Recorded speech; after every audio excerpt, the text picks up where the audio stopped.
आर्यन के लिए 12 मई 2036 की रात सामान्य नहीं थी। वो दिल्ली के एक छोटे से फ्लैट में बैठा अपनी अगली डॉक्यूमेंट्री की स्क्रिप्ट लिख रहा था। आर्यन को अर्बन लीजेंड्स और पैरानॉर्मल इन्वेस्टिगेशन में महारत हासिल थी। अचानक उसके लैपटॉप की स्क्रीन झिलमिलाने लगी।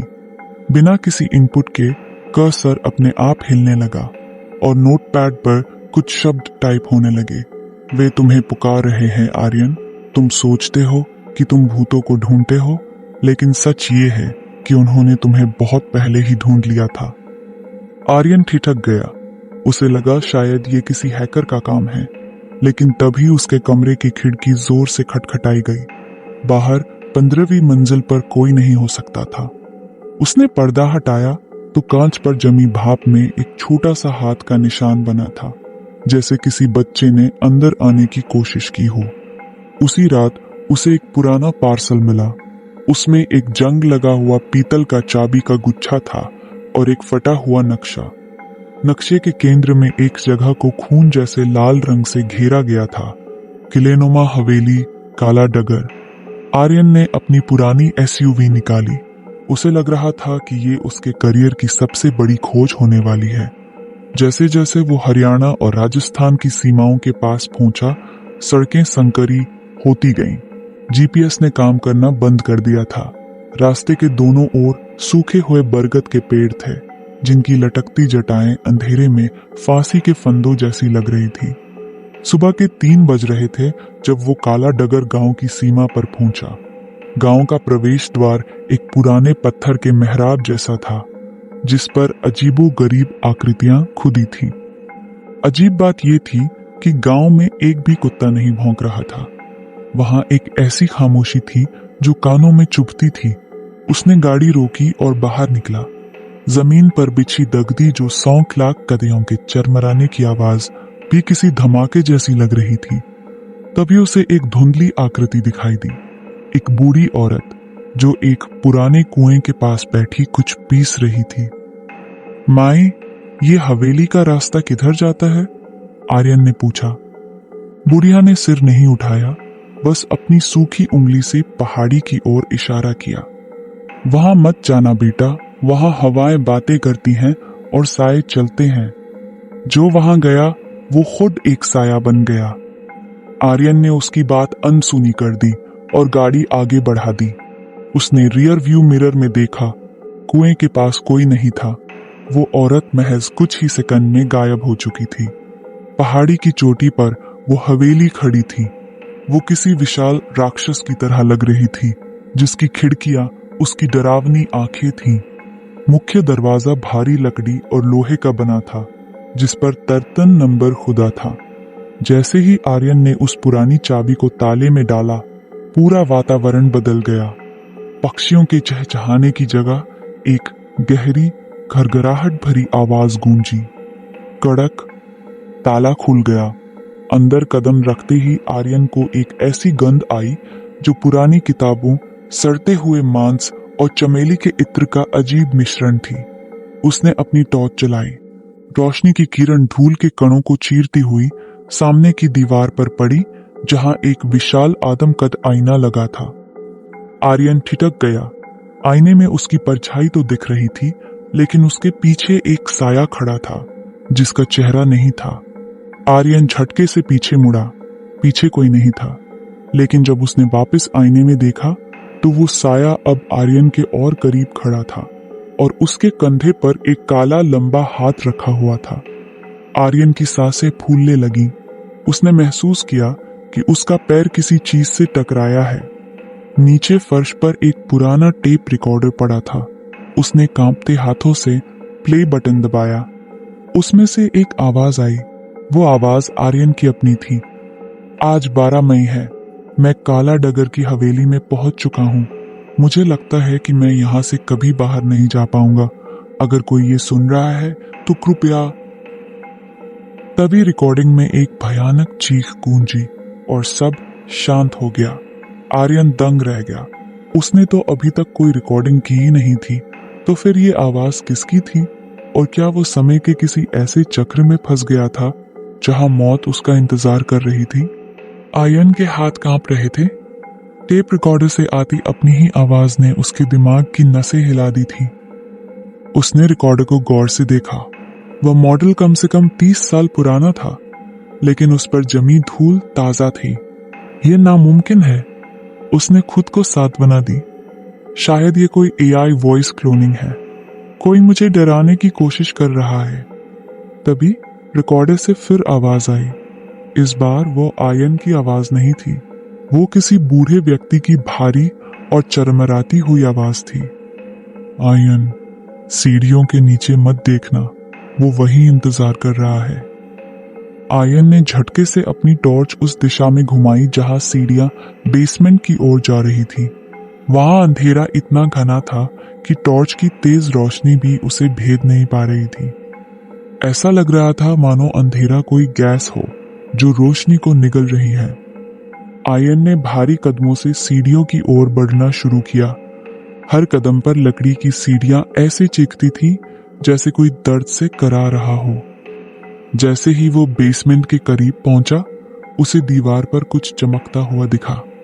वहां पुराने अखबारों की कतरनी चिपकाई गई थी। आयन ने एक कतर न पड़ी और उसके पैर जम गए। हेडलाइन थी 12 मई 1960, काला डगर हवेली में पत्रकार की रहस्यमयी मौत। तस्वीर धुंधली थी, लेकिन उस पत्रकार का चेहरा, वो बिल्कुल आयन जैसा दिख रहा था। तारीख भी वही थी, 12 मई, बस साल अलग था। क्या ये कोई खानदानी श्राप था? आयन को याद आया कि उसके पिता भी एक पत्रकार थे जो उसके बचपन में ही लापता हो गए थे। माँ ने हमेशा कहा था कि वे एक एक्सीडेंट में मारे गए, पर उनकी बॉडी कभी नहीं मिली। बेसमेंट में पहुंचते ही बदबू और बढ़ गई। वहां एक पुराना स्टडी टेबल था और उस पर एक जलती हुई मोमबत्ती रखी थी। ताज्जुब की बात यह थी कि वहां कोई हवा नहीं थी, फिर भी मोमबत्ती की लो पागलों की तरह नाच रही थी। मेज पर एक डायरी खुली थी। आखिरी पन्ने पर ताजा स्याही से लिखा था, वह आ गया है। उसे लग रहा है कि वह जांच करने आया है, पर उसे नहीं पता कि वो वापस जाने के लिए नहीं, बल्कि कमी पूरी करने के लिए बुलाया गया है। तभी आयन को लगा कि उसके पीछे कोई खड़ा है। एक बर्फीली सांस उसकी गर्दन को छू गई। कौन है? वो चिल्लाया और पीछे मुड़कर अपनी टॉर्च चमकाई। वहां कोई इंसान नहीं था, लेकिन फर्श पर रखे एक बड़े से पीतल के बर्तन परात में भरे पानी में उसे एक अक्स दिखा। वो अक्स उसका नहीं था। पानी में एक बिना खाल वाला चेहरा उसे देख रहा था, जिसकी जबान काली थी और वो धीरे धीरे मुस्कुरा रहा था। अचानक हवेली की सारी घड़ियां एक साथ बजने लगी। टंग टंग टंग। हर घड़ी में रात के 3:33 बज रहे थे। आयन ने भागने के लिए सीढ़ियों की ओर दौड़ लगाई, लेकिन सीढ़ियां अब ऊपर जाने के बजाय नीचे की ओर जा रही थी। वो जितना ऊपर भागने की कोशिश करता, उतना ही बेसमेंट की गहराई में धंसता जाता। बचाओ, कोई है? उसने चीखना चाहा, पर उसकी आवाज कमरे की दीवारों से टकराकर वापस उसी के पास आ रही थी। तभी कमरे के कोने से एक साया उभरा। वो धीरे धीरे रोशनी में आया। वो वही बूढ़ी औरत थी जो कुएं के पास मिली थी, लेकिन अब उसकी आंखें नहीं थीं, सिर्फ खाली कोटर थे। बेटा, वो फुसफुसाई, इस हवेली में कल कभी नहीं आता। यहाँ सिर्फ आज ही बार बार दोहराया जाता है। तुम्हारे पिता भी इसी मेज पर बैठे थे, इसी तारीख को, इसी समय। उसने एक कोने की ओर इशारा किया। वहां एक कंकाल कुर्सी से बंधा हुआ था। उसके गले में एक प्रेस आईडी कार्ड लटका था। आयन ने पास जाकर देखा तो उसकी रूह कांप गई। कार्ड पर लिखा था, विक्रम आहूजा, सीनियर रिपोर्टर। वो और उसके पिता थे। उन्हें क्या हुआ? आयन ने कांपती आवाज में पूछा। उन्हें इस हवेली के मालिक ने चुन लिया था, बुढ़िया ने कहा। हवेली को जिंदा रहने के लिए यादों और खून की जरूरत होती है।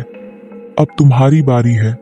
या तो तुम अपनी रूह यहाँ छोड़ दो, या फिर उस सच को स्वीकार करो जो तुम्हारी नसों में दौड़ रहा है। अचानक हवेली की दीवारें हिलने लगी। दीवारों के प्लास्टर गिरने लगे और उनके पीछे से हजारों इंसानी हड्डियां दिखने लगीं। हवेली कोई पत्थर की इमारत नहीं थी, वह मरे हुए लोगों के अवशेषों से बना एक जीता जागता जीव था। आर्यन को महसूस हुआ कि उसकी उंगलियां काली पड़ रही हैं। वह धीरे धीरे धुएं में बदल रहा था। आर्यन ने अपनी जेब से वो पीतल की चाबी निकाली जो उसे पार्सल में मिली थी। उसने देखा कि चाबी पर अब उसका अपना नाम उभर आया था। अचानक बेसमेंट का दरवाजा जोर से बंद हो गया। बिजली की एक कड़ के साथ रोशनी गई और जब वापस आई तो आर्यन वहां नहीं था। कमरे में फिर से वही टेप रिकॉर्डर चालू हुआ। आज 12 मई है। मैं काला डगर की हवेली में पहुंच चुका हूं। मुझे लगता है कि तभी हवेली के बाहर सड़क पर एक और गाड़ी आकर रुकी। एक नया आदमी बाहर निकला। इसके हाथ में भी वही नक्शा और वही चाबी थी। हवेली के बाहर जो गाड़ी रुकी थी वो आर्यन की जीप जैसी ही दिख रही थी, लेकिन उसका रंग गहरा नीला था। गाड़ी से एक युवती उतरी, मीरा। मीरा आर्यन की बहन थी जो पिछले 3 दिनों से आर्यन के लापता होने के बाद उसकी तलाश में यहां पहुंची थी। मीरा के पास भी वही पार्सल था, लेकिन उसमें चांदी नहीं बल्कि एक पुरानी फोटो थी। फोटो में आर्यन और उसके पिता एक साथ खड़े थे और उनके पीछे वही हवेली थी। अजीब बात यह थी कि उस फोटो में आर्यन की उम्र वही थी जो आज है, जबकि फोटो 30 साल पुरानी लग रही थी। भैया, आप यहां हैं? मीरा की आवाज हवेली के सन्नाटे को चीरती हुई अंदर गई। जैसे ही मीरा ने अंदर कदम रखा, उसे वो हवेली वैसी नहीं दिखी जैसी आर्यन को दिखी थी। मीरा के लिए हवेली भव्य, साफ और रोशनी से जगमगाती हुई थी। दीवारों पर ताजे पेंट की खुशबू थी और झूमर से सुनहरी रोशनी बिखर रही थी। स्वागत है बिटिया, एक भारी आवाज गूंजी। मीरा ने मुड़कर देखा। सीढ़ियों पर एक लंबा सूट पहने हुए व्यक्ति खड़ा था। उसका चेहरा बेहद सौम्य था, लेकिन उसकी आंखों में कोई चमक नहीं थी। वे पत्थर जैसी बेजान थीं। मैं इस हवेली का रखवाला हूं। तुम्हारे भाई ऊपर के कमरे में आराम कर रहे हैं, उस व्यक्ति ने मुस्कुराते हुए कहा। लेकिन वो मुस्कुराहट मीरा को सुकून देने के बजाय उसके शरीर में सिहरन पैदा कर रही थी। मीरा ऊपर गई। कमरा नंबर 7 के बाहर उसे आर्यन के जूते दिखे। उसने राहत की सांस ली और दरवाजा खोला। अंदर आर्यन बैठा था, लेकिन वो पीठ फेर कर कुछ लिख रहा था। भैया, आप फोन क्यों नहीं उठा रहे थे? माँ कितनी परेशान है। मीरा उसकी ओर बढ़ी। आर्यन नहीं हिला। उसने लिखना जारी रखा। जब मीरा ने उसके कंधे पर हाथ रखा तो उसका हाथ आर्यन के शरीर के आर पार निकल गया। भैया, मीरा चिल्लाई। अचानक कमरे की सुनहरी रोशनी बुझ गई। दीवारें काली पड़ गईं और आलीशान फर्नीचर सड़कर मलबे में बदल गया। मीरा ने देखा कि जिसे वो आर्यन समझ रही थी वो सिर्फ एक राख का पुतला था, और वो रखवाला अब उसके पीछे खड़ा था। उसका चेहरा अब पिघलते हुए मोम जैसा लग रहा था। तुम्हारे भाई ने अपनी यादों का सौदा कर लिया है मीरा। अब वो इस हवेली की दीवारों का हिस्सा है। अगर तुम उसे वापस चाहती हो तो तुम्हें आईनों के गलियारे में जाना होगा। हवेली के सबसे ऊपरी हिस्से में एक गलियारा था जहां हजारों आईने लगे थे। रखवाले ने बताया कि यहाँ हर आईना इंसान के एक अलग दर को दर्शाता है। मीरा जैसे ही उस गलियारे में घुसी, उसने देखा कि हर आईने में आर्यन कैद था। किसी आईने में वो बच्चा बनकर रो रहा था, किसी में वो बूढ़ा होकर तड़प रहा था और किसी में वो बिना चेहरे के दीवारें खुरच रहा था। भैया, मुझे सुनिए, ये सब झूठ है, मीरा चिल्लाई। तभी एक आईने से आर्यन का हाथ बाहर निकला और उसने मीरा का गला पकड़ लिया। तुम क्यों आई मीरा? अब तुम भी यहाँ से कभी नहीं जा पाओगी। यहाँ दर्द नहीं है, यहाँ सिर्फ सन्नाटा है, और सन्नाटा बहुत सुकून देता है। आर्यन की आंखें अब वही काली गड्ढों जैसी थीं जो उस छोटी बच्ची की थी। मीरा को समझ आ गया कि ये उसका भाई नहीं बल्कि हवेली का छलावा है। उसने अपनी जेब से वो पुरानी फोटो निकाली और उसे एक जलती हुई मोमबत्ती के पास ले गई।